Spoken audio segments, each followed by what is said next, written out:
Que la esperanza y la felicidad llenen tu vida para que juntos podamos cumplir la voluntad de Dios nuestro Padre aquí en la tierra.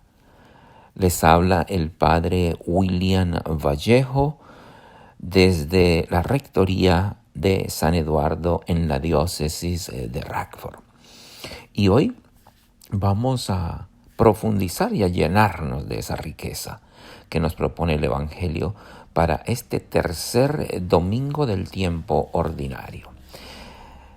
Del Evangelio según San Marcos.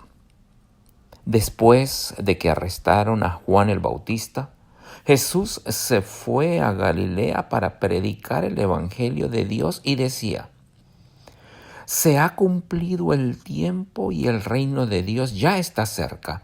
Arrepiéntanse y crean en el Evangelio. Caminaba Jesús por la orilla del lago de Galilea cuando vio a Simón y a su hermano Andrés echando las redes en el lago, pues eran pescadores. Jesús les dijo: síganme y haré de ustedes pescadores de hombres. Inmediatamente dejaron las redes y lo siguieron. Un poco más adelante vio a Santiago y a Juan, hijos de Zebedeo, que estaban en una barca, remando sus redes. Los llamó y ellos, dejando en la barca a su padre con los trabajadores, se fueron con Jesús. Palabra del Señor. Gloria a ti, Señor Jesús. Es emocionante ver cómo este evangelio nos habla también, al igual casi que el evangelio del domingo anterior, acerca del llamamiento de Jesús. Es Jesús quien toma esa iniciativa para llamar, para que lo sigan. Y a una primera vista pudiésemos hablar de ese llamamiento y cómo Jesús está interesado en que nos arrepintamos, pues el reino de Dios está cerca. El reino de Dios, hoy decimos, está en medio de nosotros. Pero quiero detenerme con ustedes en la primera frase del Evangelio. Me llama la atención. Dice: después que arrestaron a Juan el Bautista. Eso me llama mucho la atención. Después de que arrestaron a Juan el Bautista. Y entonces debemos pensar primero, ¿quién era Juan el Bautista? ¿Por qué arrestaron a Juan el Bautista? ¿Cómo estaba Juan el Bautista? Y entonces Juan el Bautista es como un modelo. Es la forma en que nosotros podemos comprender cuáles son los caminos que Dios escoge para nuestra salvación. Cuáles son los caminos que Dios escoge para que nosotros podamos cumplir su voluntad. ¿Cuáles son los caminos de Dios? Y dice que después de que arrestaron a Juan el Bautista, entonces vemos que Juan el Bautista lo arrestaron. Herodes y Herodías. Herodes sabía de la grandeza de Juan el Bautista, pero sin embargo lo tenía preso. Y hasta Herodías pidió la cabeza de Juan. Entonces vemos que la actitud de Juan es una actitud de humildad.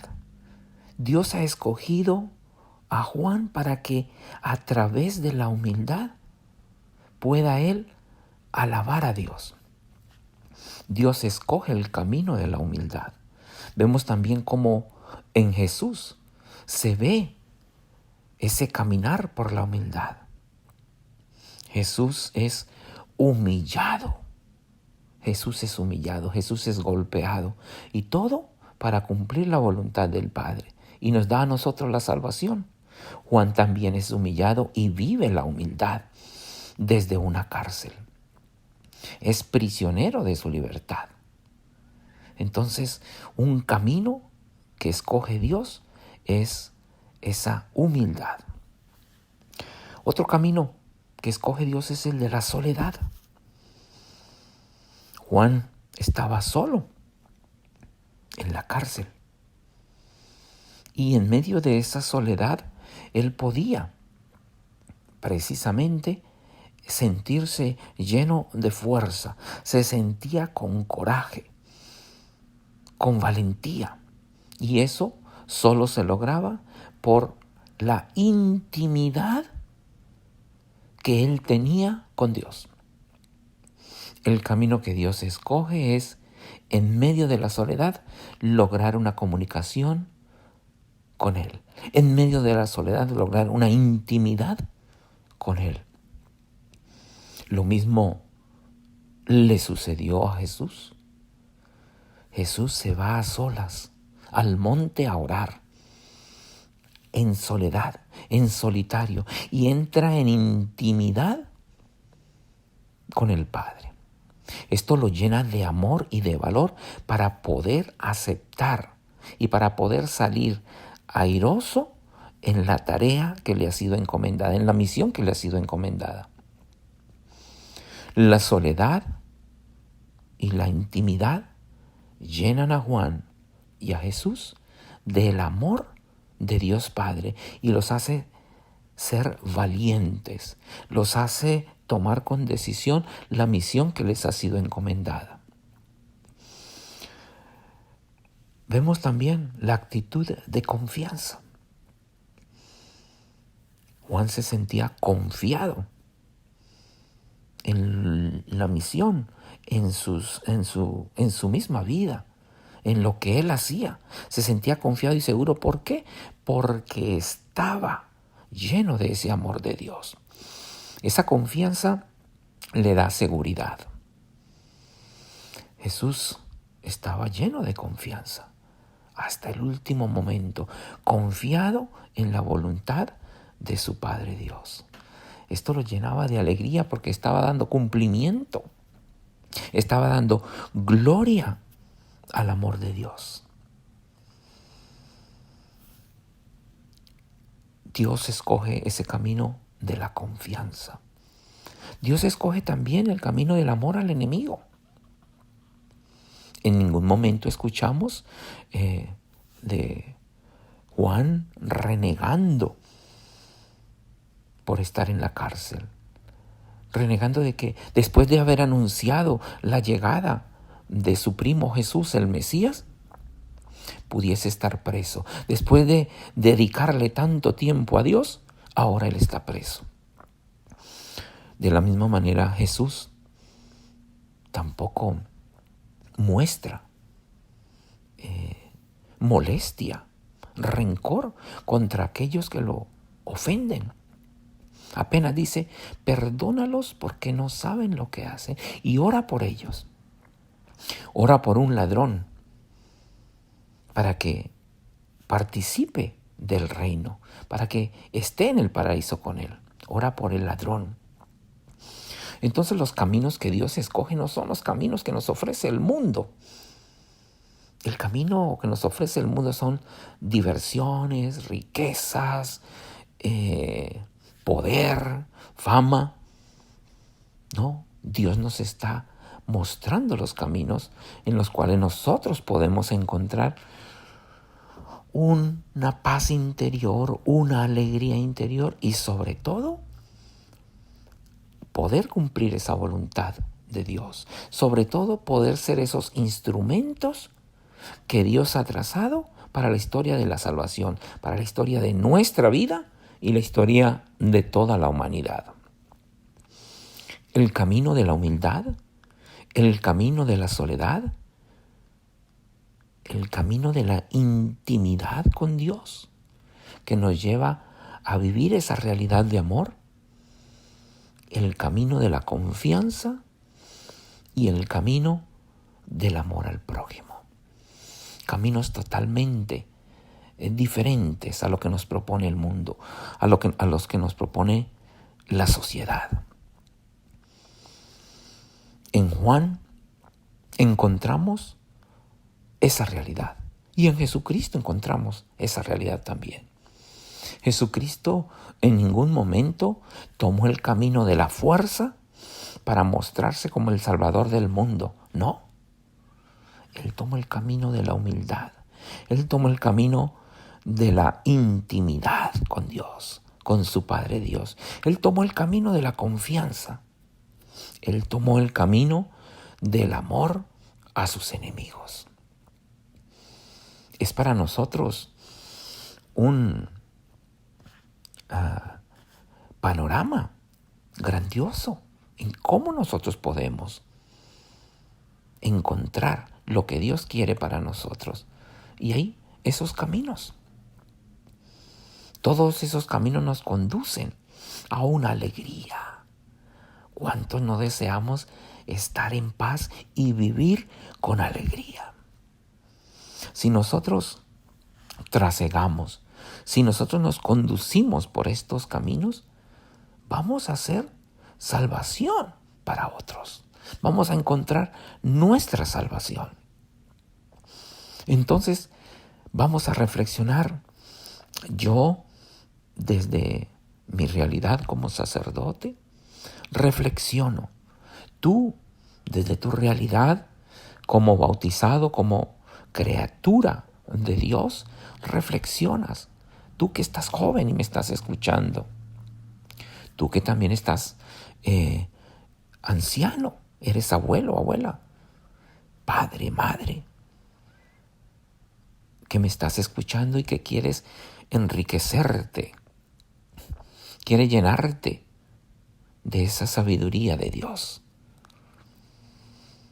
Vamos nosotros a vernos interiorizados e inmersos en esta realidad de vida, en los caminos que Dios nos propone, los caminos que Él escoge, los caminos por donde Él quiere que nosotros lo encontremos. No hay otros caminos.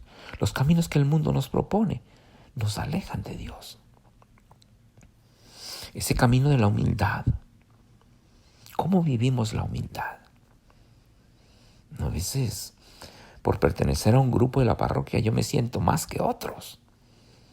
A veces, por ser sacerdote, yo me siento más salvado que otros. Y eso no es verdad. ¿Dónde está esa humildad? Humildad es sentirse uno criatura de Dios, sentirse uno salvado por Dios, reconocer a ese Dios como mi creador, como el dueño de mi vida, que todo depende de Él. Humildad no es aguantar hambre simplemente o vestir andrajosamente. ¿Cómo vivo yo mi soledad? ¿Cómo vives tú tu soledad? ¿Tú tienes momentos de soledad? De seguro que sí. Todos tenemos momentos de soledad. ¿Cómo vivimos esa soledad? ¿Buscamos nosotros esa soledad? Debemos buscar esa soledad. Debemos buscar ese silencio para poder tener una intimidad con este Dios que quiere amarnos, que nos está diciendo el reino de Dios, el reino de Dios. ¿Buscas tú esa soledad? ¿Buscas tú, en medio de esa soledad y ese silencio, tener una intimidad con Dios? Si lo haces, te vas a sentir amado. Si lo hacemos, vamos a sentir ese amor compasivo, ese amor misericordioso de Dios por ti y por mí. ¿Tú te sientes confiado en Dios? ¿O todas tus confianzas están puestas en ti? ¿Te sientes absolutamente confiado con lo que Dios te propone? ¿Te sientes confiado de ti mismo? ¿O te sientes confiado en las seguridades que te ofrece el mundo? Tu amor está únicamente para los más cercanos a ti, o tu amor se extiende hacia las personas que te ofenden. No le hablas a alguien llevas años sin hablarle a alguien por un malentendido, algún disgusto, alguna contrariedad. Algunas personas que sin saber por qué hablan mal de ti. En nuestros trabajos tan común es esa envidia de las otras personas que hablan mal de uno. ¿Tú oras por esas personas? ¿Tú amas a esas personas? ¿Amamos a nuestros enemigos? Jesús, repito, no buscó la fuerza para hacer la salvación de todos nosotros. No buscó por la fuerza ser el Mesías. No buscó por la fuerza ser nuestro Redentor. Todo lo logró en medio de la humildad, en medio de la soledad, en medio de la intimidad férrea con su Padre Dios, en medio de su confianza y en medio del amor al prójimo. Yo te propongo hoy que revises tu vida. La estoy revisando yo. Y yo debo trabajar en mi humildad. ¿Tú en qué debes trabajar? Yo debo trabajar en mi intimidad con Dios. Tú debes trabajar en esa intimidad con Dios, en esa confianza y en ese amor al prójimo. Hoy, cuando el Evangelio nos lleva a reflexionar y reconociendo la intención que tiene Dios cuando nos da a su Hijo Jesucristo y cuando nos proporciona este mensaje y su palabra, le decimos: Padre misericordioso, grande eres, que todo lo puedes, que nos proporcionas a nosotros lo que más conviene. Señor, que clarificada mi mente y mi corazón, hoy con tu palabra yo pueda caminar, yo pueda encontrar esos caminos que me ofreces, esos caminos que me muestran mi salvación y la salvación de otros. Señor, que yo pueda vivir esa humildad, que se aparte de mí el afán por las riquezas, que se aparte de mí el afán por el poder, que se aparte de mí el afán por la ambición, que se aparte de mí el afán por exigirte que me cumplas lo que yo deseo. Señor, que mi corazón se llene de tu amor y que en medio de la humildad, en medio de la soledad y el silencio, yo entre en intimidad contigo, yo me llene de tu amor y así, confiado, pueda yo también manifestar el amor que me das a mis enemigos. Gracias, Señor, por darnos a tu Hijo Jesucristo. Gracias, Señor, por mostrarnos tu amor misericordioso, para que a imagen de tu Hijo nosotros también podamos seguirle, podamos nosotros también ser imagen de tu Hijo Jesucristo para otros. Que nosotros podamos caminar los senderos que nos proporcionas y que juntos podamos experimentar las riquezas de tu reino, un reino que está aquí en la tierra, en donde tu Hijo Jesucristo es el Rey que vive y reina por los siglos de los siglos.